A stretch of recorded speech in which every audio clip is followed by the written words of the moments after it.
Jagadamba colony owner Jagadamba గారు, నా యజమాని జగదాంబ గారు, విమాన ప్రయాణం దిగ్విజయంగా ముగించి వస్తున్న జగదాంబ గారు, నా యజమాని జగదాంబ గారు, జగదాంబ గారు.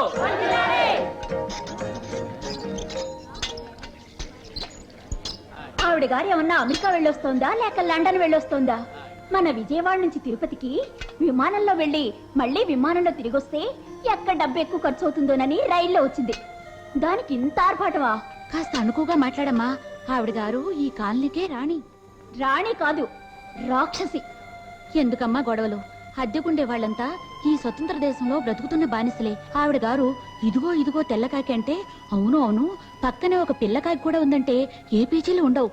మన అద్దెకుండే ఇళ్లకు ఏ ముప్పు రాదు.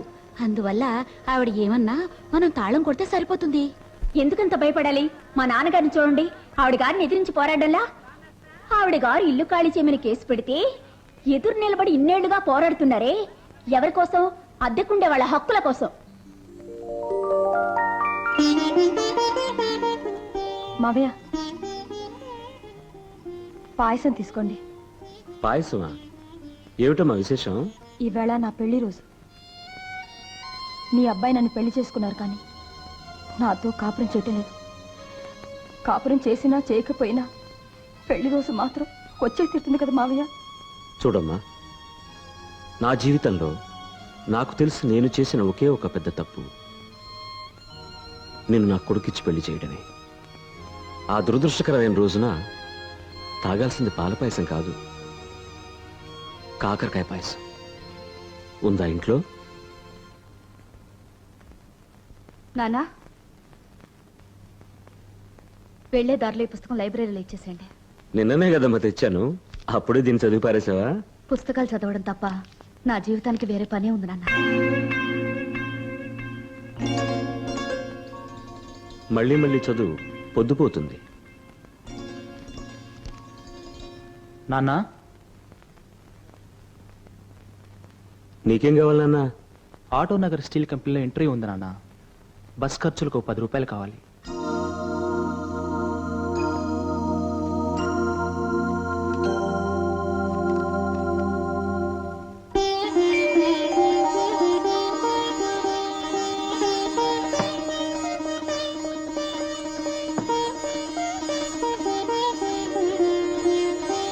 లక్ష్మి, దేవుణ్ణి ఎవరి కోసం ప్రార్థిస్తున్నావు?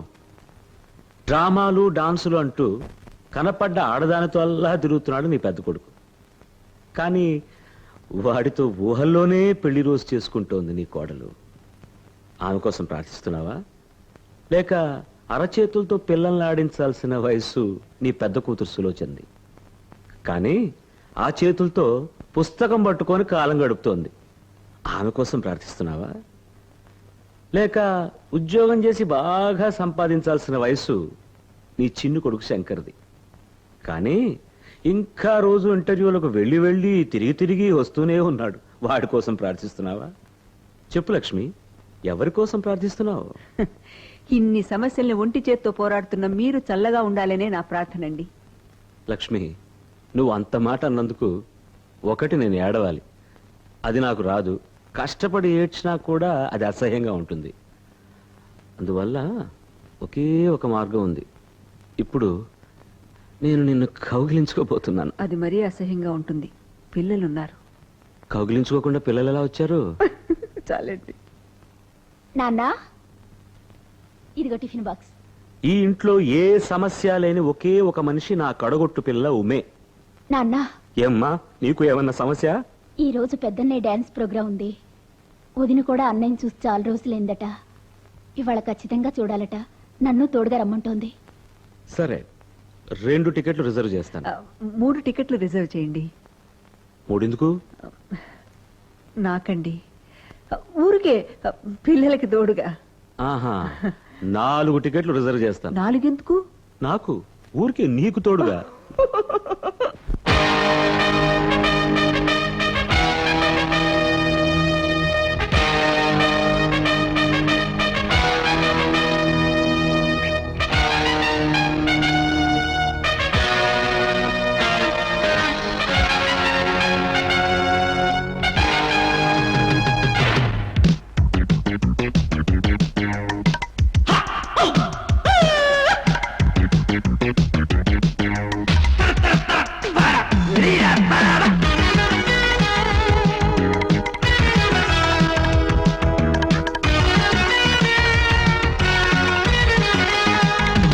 మళ్ళీ రాదు మరలిన రోజు, తుళ్ళి ఆడు దొరికిన నేడు, అల్లరి అందం అల్లిన మోజు, అందిన వాడే మహారాజు.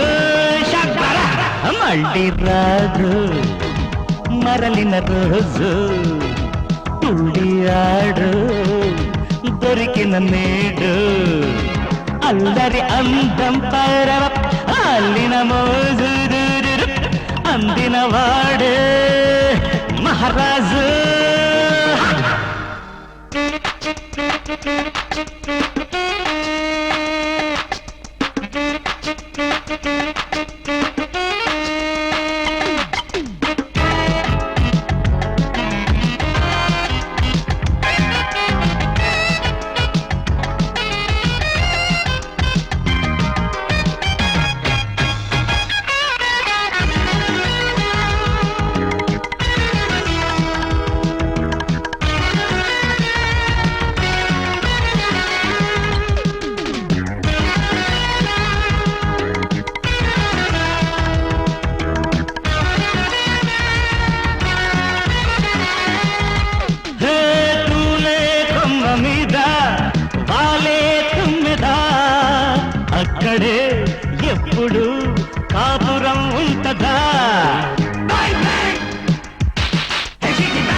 మగతో మగ్గడం దండగా ఏ మల్లెలో మత్తు చూడు ఆ వల్లినే ముద్దులాడు మళ్ళీ రాడు మరలిన రోజు తుళ్ళి ఆడు దొరికిన నేడు అల్లరి అందం అల్లిన మోజు అందిన వాడే మహారాజు తొదరు దొద్దరు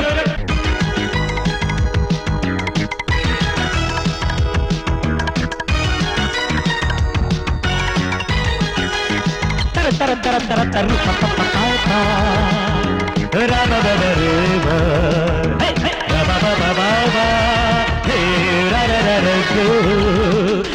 వయసే వాడులోగా వల్లపే పిండుకో నవ్వులే రువ్వుతూ యౌవనం పండగ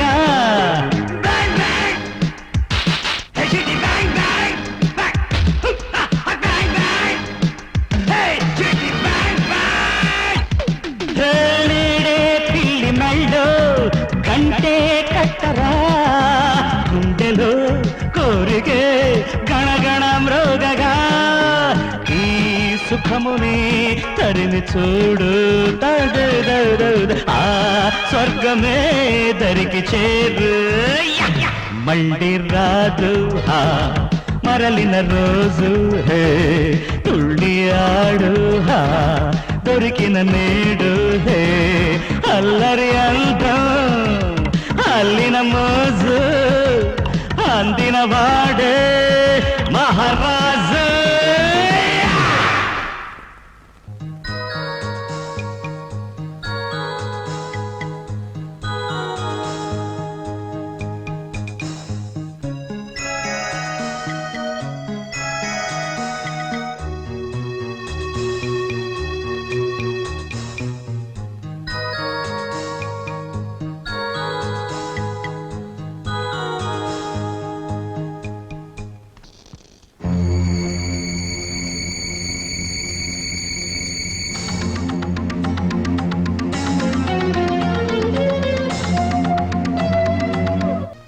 వదిలితే నీకు వేరే దిక్కు లేదు, అందుకే కోర్టుకెక్కి వాయిదాలు తీసుకుంటున్నావు. వాయిదాలు నేను తీసుకోవటం లేదమ్మా, నా వకీలు తీసుకుంటున్నాడు. కోర్టుకి నేనెక్కలేదు. ఇల్లు ఖాళీ చేయమని నా మీద కేసు పెట్టి మీరెక్కారు.